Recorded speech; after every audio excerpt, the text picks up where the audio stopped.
नमस्कार दोस्तों, आज हम सानिध्य में हैं के एन गोविंदाचार्य जी के, जिनसे हम जब भी बात करते हैं तो कुछ ना कुछ हमें ज्ञान की प्राप्ति होती है और कुछ ना कुछ हमें सीखने को भी मिलता है हमारे जीवन के बारे में। तो सबसे पहले बहुत बहुत स्वागत है गोविंदाचार्य जी। आचार्य जी, हम सबसे पहले आपसे जानना चाहेंगे, क्योंकि कोरोना काल अभी भी काफ़ी समय से चला। एक तो हम आपके स्वास्थ्य के बारे में जानना चाहेंगे, कैसा रहा ये जो कोरोना का, किस तरह से आपने ये 6 महीने बिताए। और कोरोना में हमने एक चीज़ और भी देखी कि जो आज नेचर है वो भी अपने आप में कुछ कह रहा है। जो आसमान है उसका रंग, जो पंछी हैं, जो जानवर भी हैं सड़कों पर आए हैं। तो आप भी नेचर के बारे में काफ़ी कुछ हमें ज्ञान की बातें करते रहते हैं, तो इस बारे में हमें सबसे पहले कुछ बताइए। एक तो कोरोना काल में तो प्रारंभ में ही ये समझ में आ गया था कि अभी इसका इलाज नहीं है कोरोना का, सावधानी ही बचाव है। और सावधानी में तो इतनी बातें शासन प्रशासन की ओर से बार बार दोहराई गई है। भैया मास्क पहनो, सैनिटाइज़र का इस्तेमाल करो और सोशल डिस्टेंसिंग मेंटेन करो। ये जितना बचाव के लिए उपयोगी होता तो और कुछ है नहीं। हाँ, आयुर्वेद और कई क्षेत्रों में काढ़े हैं, काढ़ा का उपयोग बहुत अच्छा होगा, इम्यूनिटी वर्धक भी रहेगा और साथ में काढ़ा के द्वारा इलाज भी संभव है, ऐसा आयुर्वेदियों का अनुभव है। ये भी एक पहलू इस कोरोना काल में ध्यान में आया। एलोपैथी और बाकी लोगों ने तो हाथ खड़े कर दिए और कुछ वेंटिलेटर्स, कुछ लाइफ सपोर्ट सिस्टम, कुछ ऑक्सीजन, कुछ ऑक्सीमीटर और टेस्टिंग किट, ये उनके काम आया। लेकिन समझ में आता है कि उसमें सावधानी सबके लिए उपाय है, इसलिए इसकी उपेक्षा नहीं करनी चाहिए। स्वयं बहुत बलशाली हो तो भी सावधानी रखें तो अच्छा है। आचार्य जी, इस कोरोना काल में हमने देखा कि किसानों का काफ़ी योगदान रहा है। एक सेक्टर जो नहीं बंद हुआ था वो एग्रीकल्चरल सेक्टर था, और आप भी इस पे काफ़ी जोर देते हैं। अभी तो और एक फैक्टर हुआ है। अब तो जानकार लोग कहने लगे हैं कि इस कोरोना काल में जीडीपी में सबसे ज़्यादा कंट्रीब्यूशन और वृद्धि अगर की है तो एग्रीकल्चर सेक्टर ने की है। ये भी अब सामने आया है, अभी कल परसों ही हम देख रहे थे। और ये स्वाभाविक है, इसमें कृषि और रिलेटेड एक्टिविटीज़ ऐसे आपातकाल में तो निश्चित रूप से निर्णायक रूप से काम आएंगी। ये सबका अनुभव है, भारत का भी है। आचार्य जी, आप इस कोरोना काल में एक समस्या भी उभर कर आई है। आप समय समय पर लोगों की समस्याओं के बारे में सरकार को भी ज्ञान देते रहते हैं। जिस तरह से अब जो नौकरियां जा रही हैं युवाओं की, और जिस तरह से प्राइवेट कंपनियां, और जैसे सरकार ने कहा भी था कि कोई वेतन ना काटे, लेकिन उसका कोई मतलब कुछ उस पर सरकार ने और कंपनियों ने भी कुछ नहीं किया। उस पर क्या कहेंगे आप? इसमें तो हमको अनुभव आता है कि देखिए, समाज सबसे बड़ी ताकत है, सत्ता से भी बड़ी समाज की ताकत है। ये इस कोरोना काल ने अनुभव कराया है। समाज और पारस्परिकता ने जो एक दूसरे की अभाव में भी, गरीबी बांट लेने में भी मदद की, ये विशेष इस हिसाब में सोचने लायक है। ऐसे बहुत से अनुभव आए जिसमें ग्रामीण क्षेत्र में, यहाँ से अप्रवासी मजदूर भी देखिए गांव जो गए हैं, वो गांव तो इसी भरोसे गए हैं कि यहाँ फेसलेस होकर जीना पड़ रहा है, सरकार के भरोसे रहना पड़ रहा है। गांव में अपने लोग हैं, कुछ भी होगा तो भूखे नहीं मरेंगे, इस भरोसे से वो लोग गए हैं। तो अभी भी वो गांव की पारस्परिकता जिंदा है कि अभी भी गांव में रहे हमारे मित्रों ने अनुभव बताए हैं कई तरह के, जिसमें समझ में आया कि इसके बाद भी, जैसे अभी एक छोटा उदाहरण बताता हूँ कि मजदूर था हमारे पवन जी के गांव का, और वो एक बार आया और पवन जी से कहता है हमको खाना दे दीजिए। उसको जानते थे, वो कुछ उसी मोहल्ले में दूसरे घर में काम करता था, राजमिस्त्री और मजदूरी का काम। तो उन्होंने कहा नहीं, खाओ ना, बैठो, खिलाएंगे, लेकिन एक बात बताओ ना, तुम तो कहाँ वहाँ काम करते हो ना? कहा कि हाँ, वहाँ काम करते हैं। कहा तो वहाँ खाना क्यों नहीं मांगा, क्या वो देते नहीं? अब उसने जो जवाब दिया वो भारतीय मानस का परिचायक है। मजदूर ने कहा ना बाबूजी, वहाँ हम खट के कमाए हैं तब खाए हैं, अब हाथ पसारते अच्छा नहीं लगता वहाँ, इसलिए आपके पास आए हैं कि हमको खिला दीजिए। आपसे वो रिश्ता नहीं है जो उनके साथ का मेहनत से खट के खाने का है। ये है स्वाभिमान। ये है पारस्परिकता। एक तरफ स्वाभिमान भी था, दूसरी तरफ पारस्परिकता के कारण उसको पवन जी के यहाँ खाने मांगने में संकोच भी नहीं था। ये दृश्य इतने नहीं, इतने अनेक दृश्य दिखाई पड़े हैं जो गांव की इस बात को बताते हैं। एक चीज़ आचार्य जी और भी कहते हैं, अभी जब आंकड़े आएंगे, क्योंकि अभी तक तो मॉरेटोरियम चल रहा था, तो शायद इसमें हमारे बैंकों में और शायद कुछ गिरावट आए, कुछ जो लोन गए थे और कुछ अभी कमी आए, तो आप क्या कहना ये तो देखिए, बैंकिंग सिस्टम के प्रति उपेक्षा और उसको दुहने वाली गाय समझकर उसके स्वास्थ्य की चिंता न करने का परिणाम अब आ रहा है। एनपीए है, डिफ़ॉल्टर्स हैं, अब बैंक्स की अपनी समस्या है कि एनपीए का वो क्या करें। उसके लिए कई तरह के नैतिक अनैतिक प्रयास सब ओर से किए जा रहे हैं। उद्योगपतियों का अपना रोना है, अब वो लो कर्जा हमसे और फलाने लेकर के फलाने जगह से हमको वापस दे दो पैसा, जिससे हम एनपीए से बचे रहें। इतनी चीज़ें चल रही हैं, इसका हिसाब नहीं है। इसलिए दूसरा सोचिएगा इसमें, देखिए किसी भी देश की स्वस्थ इकोनॉमी में बैलेंस्ड इकोनॉमी का बहुत महत्व है। Primary sector, secondary sector, tertiary sector, कृषि एंड अलाइड है, उद्योग है और सेवा क्षेत्र है। तीनों लगभग समान प्रपोर्शन में रहे तो स्वस्थ है मामला। आज जो स्थिति है आपको मालूम ही है, 17% एग्रीकल्चर का योगदान होगा और 57% होगा सर्विसेज क्षेत्र का योगदान। तो इम्बैलेंस है। उसमें भी आप देखेंगे तो इंडस्ट्रीज़ के क्षेत्र का तो थैंक्स टू कोरोना और कठिनाई में इंडस्ट्रियल क्षेत्र गुजरता गया है। कैसे तैसे ये तो मानना पड़ेगा देशवासियों की जीवट का कि एमएसएमई के द्वारा अभी भी परफॉर्मेंस बरकरार है।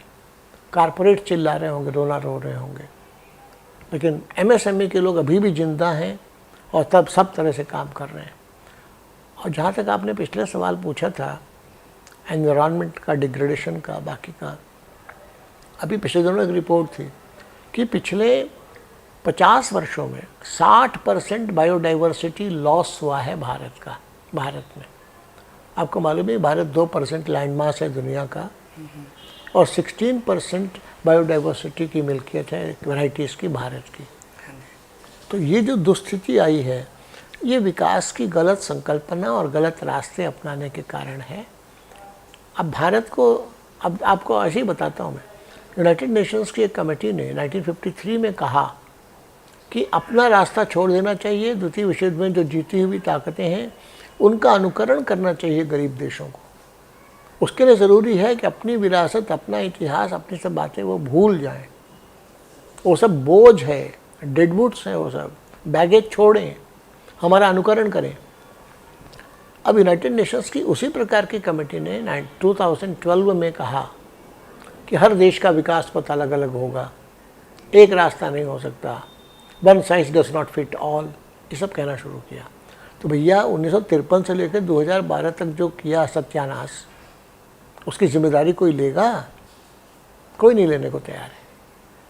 इसलिए इसमें से भारत आज भी भगवान की दया से सोशल कैपिटल और कल्चरल ट्रेडिशंस के कंटेक्स्ट में दुनिया में रिचेस्ट है।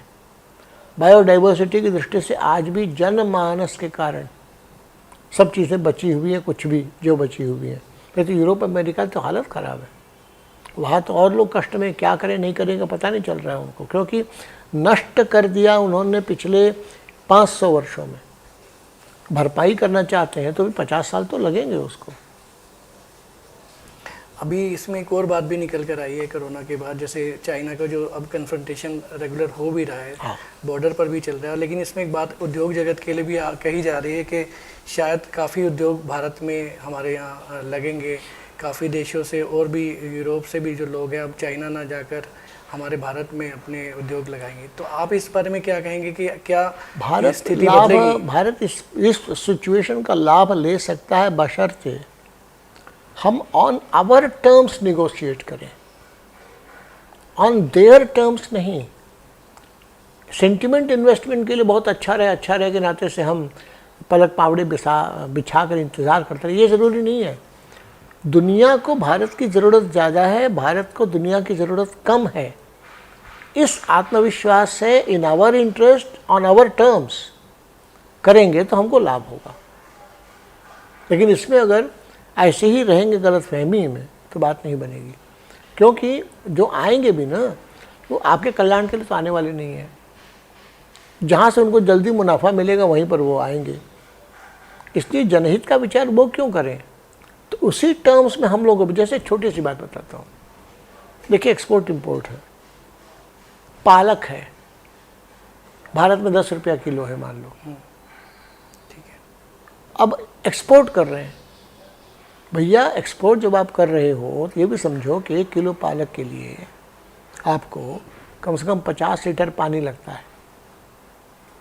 तो 50 लीटर पानी का दाम आपने जोड़ा है लागत में, जबकि यूरोप के लिए वाटर वैसी प्रेशियस कमोडिटी नहीं है।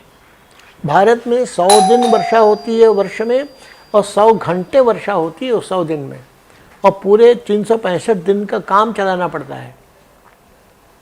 ये समझकर आप 50 लीटर का पानी का 1 किलो में उसका भी पैसा जोड़ दें तब एक्सपोर्ट करें, अब तो आपकी बुद्धिमानी हुई। वो भी क्यों दे रहे हैं? क्या हमारे देश के बच्चों को ताकत लेने की ज़रूरत नहीं है? क्या आयरन की ज़रूरत नहीं है? क्लोरोफिल की ज़रूरत नहीं पड़ेगी?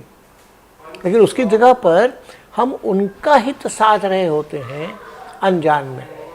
इसलिए रैशनल, इसको कहते हैं भारत केंद्रिक विचार हो, ये आवश्यक है।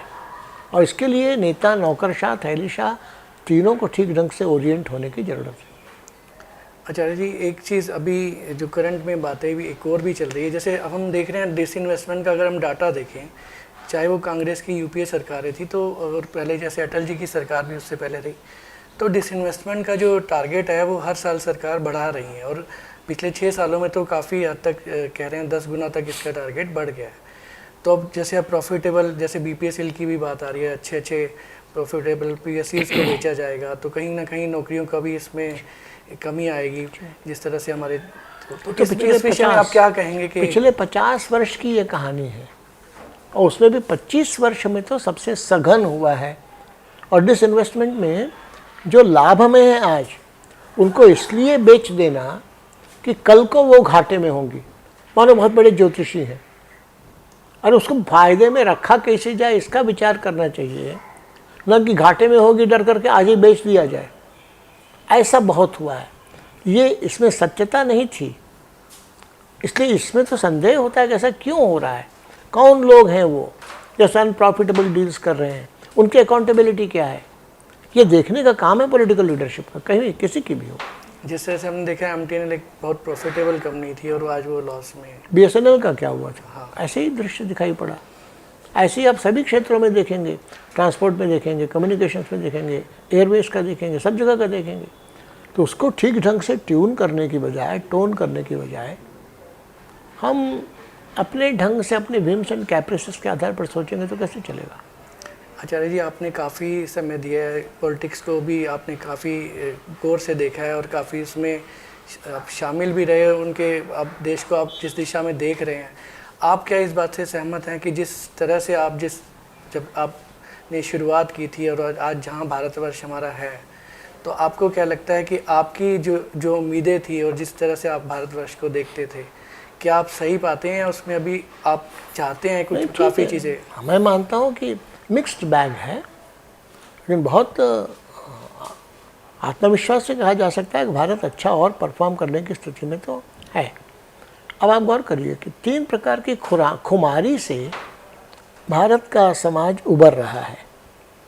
एक है विभाजन की खुमारी, दूसरा है खोखले समाजवाद के अवधारणा की बीमारी, और तीसरा है उपनिवेशवाद की बीमारी। तीनों से उबर तो रहा है, उसी की तरफ वापस न लौटे, जड़ों की ओर तो लौटना है, लेकिन आज के संदर्भ में समयानुकूल ढंग से सोचकर लौटना है। ये ध्यान में रखना बहुत जरूरी है, नहीं तो विनायकम प्रकुर्वाणो रचयामास वानरः की स्थिति बनने की आशंका भी है। लेकिन भारत में संभावनाएं बहुत हैं, पूरी दुनिया को दिशा देने की संभावना, क्षमता, पोटेंशियल केवल और केवल भारत में है। उसके पीछे इसकी संस्कृति बहुत बड़ा कारण है। धर्मप्राण जनता इसका बहुत बड़ा, धर्मप्रवण व्यक्ति इसका बहुत बड़ा आधार है। समाज में नैतिकता की स्वयं व पीढ़ी दर पीढ़ी की जो संकल्पनाएं निःसृत होती गई हैं वो इसकी अपनी ताकत है। कल्चरल कैपिटल सबसे बड़ी ताकत है। सोशल कैपिटल कल्चरल ट्रेडिशंस का मिलाकर होता है कल्चरल कैपिटल। किसी भी देश के इकोनॉमिक डेवलपमेंट या ओवरऑल परफॉर्मेंस के बारे में डिसाइसिव फैक्टर अगर है तो वो ये है। इसलिए हम इस विषय में विश्वस्त हैं। केवल बैठे रहने से काम नहीं चलेगा, हमको प्रयास करना पड़ेगा। जैसे भारत की बहुत बड़ी विशेषता है, गौर करिएगा, वेदलक्षणा गौ माता। बाकी की गौवे हैं कि उसकी A1 मिल्क होता है, A2 है भारत की देशी गाय। गंगा जी के जल का दुनिया में कंपैरिजन नहीं कर सकते बैक्टीरिया फॉसे के कारण, क्योंकि हिमालयन आल्टीट्यूड, स्लोप और बहने के जल की वेलोसिटी, फलतः फ्रिक्शन, फलतः बैक्टीरिया फॉसे, उसके कारण सेल्फ क्लीनिंग कैपेसिटी और सेल्फ मल्टीप्लिकेशन की क्वालिटी। अब गंगा जी और गौ माता के इस वैशिष्ट्य को समझकर केवल उसको वाटर रिसोर्स या केवल नेचुरल रिसोर्स समझना ये नासमझ ही है। उनके प्रति तो जो अन्याय है वो तो है ही। आपने गंगा की बात की तो अभी जिस तरह से बात भी आ रही है, तो जितना आज कह रहे हैं सदियों से लोगों ने पानी नहीं देखा होगा, गंगा का स्वच्छ पानी इतना स्वच्छ है कि उसमें तस्वीर देख सकते हैं। और जो आप कह रहे हैं कि स्वच्छ और साथ में उसमें अविरल भी होना चाहिए। मेरा मानना है कि प्रवाह में 70% जल हर मौसम में गंगा के प्रवाह में होना चाहिए। केवल 30% जल बाहर सिंचाई या अन्य जगहों के पेयजल के लिए जाना चाहिए, तब वह नदी स्वस्थ रहती है। जैसे मनुष्य शरीर में एक हद से ज़्यादा रक्त निकाल देने से शरीर रोगी बन जाता है, वैसे ही नदियों का भी है। प्राकृतिक प्रवाह बना रहे, एनवायरमेंटल फ्लो भी एश्योर हो, 70% पानी प्रवाह में रहे। दूसरा, एनक्रोचमेंट ना होने दिया जाए। उसके लिए ज़रूरी है, सुप्रीम कोर्ट ने डायरेक्टिव दिया था एक बार कि तट के दोनों ओर हाईएस्ट फ्लड लेवल के पार 500 मीटर मिलाकर जो ज़मीन हो उसको रेवेन्यू रिकॉर्ड में नदी की ज़मीन के नाते रिकॉर्ड किया जाए, तब तो एनक्रोचमेंट परिभाषित हो पाएगा, तब तो काउंटर आगे की बात होगी। ऐसी दो बातें कोर इशू है नदियों के संदर्भ में, ऐसा मुझे लगता है। आचार्य जी, अभी करंट में अगर हम बात करें, कई राज्य सरकार भी अभी अपने कुछ निहित स्वार्थ में काम करती हैं। जैसे अभी हमने महाराष्ट्र का एग्जांपल देखा, काफ़ी विरोध पूरे भारतवर्ष में और इवन 161 देशों से भी काफ़ी आलोचनाएं हुई महाराष्ट्र सरकार की। तो सरकारें जब इस तरह से कार्य करती हैं और आप जैसे देखते हैं कि इस तरह से जिस तरह से आपने अपना कार्य किया और जिस तरह से आप अपने वक्तव्य देते रहे किस तरह से, तो आपको क्या लगता है कि इस तरह से आज भी क्या हिंदुस्तान में इस तरह से राज्य सरकारें या सरकार के जो कार्य होते हैं, क्योंकि वो तो लोगों के लिए, लोगों की सेवा के लिए सरकार आती हैं, लोगों के कार्य के लिए आती हैं, तो आप क्या कहेंगे, क्या इस तरह से सरकारें चलनी चाहिए जिस तरह से आज हमने महाराष्ट्र का ही अभी हमने विरोध देखा? अभी कि दलीय राजनीति और बाकी को जिस तरह से मैं देख रहा हूँ, बहुत बड़े इन्फ्लुएंसिंग फैक्टर्स का ध्यान न रखते हुए हम सत्ता और दल की राजनीति को शॉर्ट साइटेड ढंग से देख रहे हैं, एडहॉक ढंग से देख रहे हैं। भैया, स्थिति तो ये बन रही है कि टेक्नोलॉजिकल जेंट्स के द्वारा संपूर्ण राजनीति को निर्देशित करने की स्थितियां बन रही हैं। जैसे फेसबुक के बारे में पिछली बार आरोप लगा था, अमेरिकन इलेक्शंस के बारे में, भारत के इलेक्शंस के बारे में भी आरोप लगे हैं। गार्डियन में छपा था, फिर अभी वॉल स्ट्रीट जर्नल में छपा है।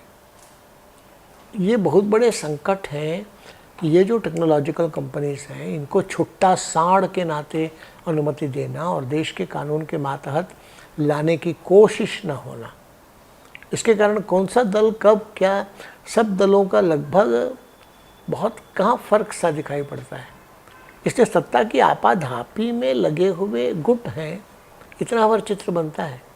इसलिए इससे परे उस आ रहे तूफान को गेज करना, अभी से उसके साथ बाड़बंदी और प्रतिरक्षा की बात करना और उनको लगाम लगाना, ये बहुत बड़ा काम है। मैं मानता नहीं तो पार्टी राजनीति कौन बनता है, सीएम कौन बनता है और कुछ इससे बात नहीं बनने वाली है, क्योंकि सब अगर वे ही फाइनल डिसीजन करते होंगे, वही ट्रिगर करेंगे, वही ट्रबल शूटर्स रहेंगे और वही ओपिनियन बिल्ड करेंगे, वही माइंड कंडीशनिंग करेंगे, तो बाकी पॉलिटिकल पार्टीज़ का क्या है। वातावरण तो वो बनाएंगे कह रहे हैं। और जिस तरह से इंटरनेट एजेंसीज, मीडिया एजेंसीज और बड़े टेक्नोलॉजिकल जाइंट्स हैं, उनका जो चल रहा है चलन, उस पर ध्यान देने की ज़रूरत है। उसमें लीगल एस्पेक्ट भी है, सॉवरेनिटी का एस्पेक्ट भी है, सिक्योरिटी का एस्पेक्ट है, प्राइवेसी का एस्पेक्ट है, टैक्सेशन का एस्पेक्ट है। इन सभी के बारे में देखकर ठीक ढंग से किया गया तब तो गवर्नेंस का कुछ अर्थ रहेगा, नहीं तो गवर्नेंस फॉर देम होने का खतरा है जिसका लाभ नहीं होगा। आचार्य जी, जिस तरह से पॉलिटिक्स चल रही है, इसमें कॉरपोरेट्स भी आ गए हैं, सब लोग आ गए हैं, लेकिन अगर भारतवर्ष को आगे चलाना है, जिस तरह के आपके विचार हैं, आगे की जो नई जनरेशन आ रही है, तो कैसे उन तक पहुंचा जाए और आपके विचार जो हैं वो नई जनरेशन उनको समझे, देश को हम फिर से गुलामी की तरफ ना ले जाएं, तो इस तरफ आप नए युवाओं को आप हमारे देश के क्या कहना चाहेंगे? हमारे विचार जैसे बनते चले गए थे, उसमें से ही मुझे लगा था कि पार्टी की राजनीति, सत्ता की वर्तमान राजनीति से परे होकर कुछ और करने की ज़रूरत है। तब मैंने 20 साल पहले छुट्टी ली थी और फिर अध्ययन और अध्यात्म 2 साल तक लगा रहा। बाद में अपने रास्ते में चल पड़ा। आपकी जानकारी के लिए अब रास्ते चल पड़ा हूँ तो मेरे दिमाग में है कि देश में 127 इको एग्रो क्लाइमेटिक जोन्स हैं। इसके अनुसार एक एक डिज़ायर्ड डेवलपमेंट पैटर्न का इच्छित विकास मानकों के साथ चित्र खड़ा करना, हर जोन में एक एक सेंटर तो नोडल बन पावे। फिर जो ज़िलों में काम कर रहे हैं लोग, ऐसे 2000 सक्सेस स्टोरीज़ को डॉक्यूमेंट करना और वे बाकी के लिए रिसोर्स पर्सन्स का रोल प्ले करें, इस स्थिति में लाना। और देश भर में एक्टिव ग्रुप्स हैं तो उसमें से 10,000 ग्रुप्स की मेलिंग लिस्ट बनाना। फिर हमारा गांव, हमारा देश, हमारा ज़िला, हमारी दुनिया, इस ट्रैक पर चलना और इसके अनुसार ज़िला विकास संगम करना, जिसमें ज़िले के ऐसे सारे लोग जो किन्हीं भी विचारधारा के हों, किन्हीं पॉलिटिकल एफिलिएशंस के हों, वो इकट्ठा आना और डिस्कशन से सहमति बनाकर एक दूसरे का सहयोग करना। ये चित्र खड़ा हो जाए, वही इस दलीय सत्ता राजनीति की सीमाओं को निर्धारित करेगा और वही इसमें समाज के काम आएगा। ऐसा सोचकर हम लोग लगे हुए हैं। अब इसमें जितना हो पाएगा जरूर अच्छा होगा। बहुत अच्छा आपने बताया, ऐसा चित्र हमारे भारत में बने और आने वाले समय बने। और एक लास्ट में मैं आपसे सवाल और करना चाहूँगा कि जो आज के परिप्रेक्ष्य में आप जो देख रहे हैं और हमारे भारतवर्ष के बारे में आप कुछ हमारी भारत की जनता को भी कुछ कहना चाहिए। और काफ़ी समय में आप लोगों से कम रूबरू होते हैं तो लोग आपसे सुनना भी चाहते हैं, तो मैं ये भी आपसे कहूँगा कि आप कम समय में थोड़ा जल्दी लोगों के साथ रूबरू हुआ करें। हम मानते हैं 4-5 बातें। देखिए, एक तो पहली बात है कि अब भारत को राम मंदिर से राम राज्य की ओर बढ़ना है। और राम राज्य का मतलब है समग्र विकास, जिसमें भौतिक विकास भी सम्मिलित है। राम राज्य में न कोई भूखा न कोई नंगा, बाप के जिंदा रहते बेटे की मौत नहीं होती थी। और राम राज्य में माल से बाजार पटे हुए थे, दाम किसी चीज़ का कुछ नहीं था। ग्राहक अपने ज़रूरत को समझकर आवे और बाज़ार से अच्छी से अच्छी चीज़ उठा ले अपने लिए, यही उसका दाम वसूल हुआ, ऐसा वो मानता था। अभाव की स्थिति नहीं थी और जो पर्याप्त एबंडेंस की स्थिति थी। नदियाँ सदा नीरा थी, कूप, तड़ाग, वापी, सरोवर सब जल से परिपूर्ण थे। फलों के पेड़ लदे हुए झुके हुए थे। सागर रतन उड़ेल कर जाता था। वो रतन प्राचीर और फुटपाथ, पेवमेंट्स पर जड़े हुए थे। और इसका आधार था सब जन करहीं परस्पर प्रीति, एकात्म समाज था। और ये सब होकर भौतिक समृद्धि ही सब कुछ नहीं है, तो संस्कृति की थाली में समृद्धि का व्यंजन परोसने की स्थिति थी। और इसमें फंसना नहीं है मन, इससे परे जीवन का लक्ष्य है। तो उदात्त जीवन लक्ष्य, ये सब मिला के होता है देखिए राम राज्य। यही है प्रकृति केंद्रित विकास, यही है गांधी के हिंद स्वराज में लिखी हुई बात। तो इस दिशा में बढ़ना है हम लोगों को, ये ध्यान रखें। तो उसके लिए पहली ज़रूरत है भैया, बदलाव उतना ही होता है जितना बदलाव चाहने वाले अपने अंदर बदलाव कर पाते हैं। ऐसे में 4-5 चीज़ें छोटी छोटी बात है। एक, जाति, क्षेत्र, भाषा, संप्रदाय के ऊपर उठकर एक राष्ट्र, एक जन, एक संस्कृति को जीवनचर्या में लाना। 2, चाहत से देसी, ज़रूरत से स्वदेशी, मजबूरी में विदेशी चीज़ों का इस्तेमाल होना। 3, मनुष्य प्रकृति का विजेता नहीं, प्रकृति का अंग है, इसलिए eco friendly techno economic order यही ज़रूरी है, ये प्रतिपादन होना। 4, मातृत्व के गुण के कारण नारी को माता का स्थान, विशेष स्थान, आदर का मिलना। 5, खाओ पियो मौज करो मर जाओ से परे भी ज़िंदगी का मकसद है। और 6, जो कोई भी काम हम करें उसमें परफेक्शन लाने की कोशिश करें। मेरा सोचना है कि इतनी सब बातें करें, फिर हमारा गांव, हमारा देश, हमारा जिला, हमारी दुनिया, सबको भोजन, सबको काम, यही राम राज्य की शुरुआत होगी। बहुत बहुत धन्यवाद आचार्य जी, आपकी बातों से हमने आज बहुत कुछ सीखा। और मैं शायद जो भी इस वीडियो को देखेंगे और इसको अपने जीवन में अपनाएं, यही कामना के साथ आचार्य जी आपसे विदा लेते हैं। फिर एक बार कभी आपसे रूबरू होंगे। बहुत बहुत धन्यवाद।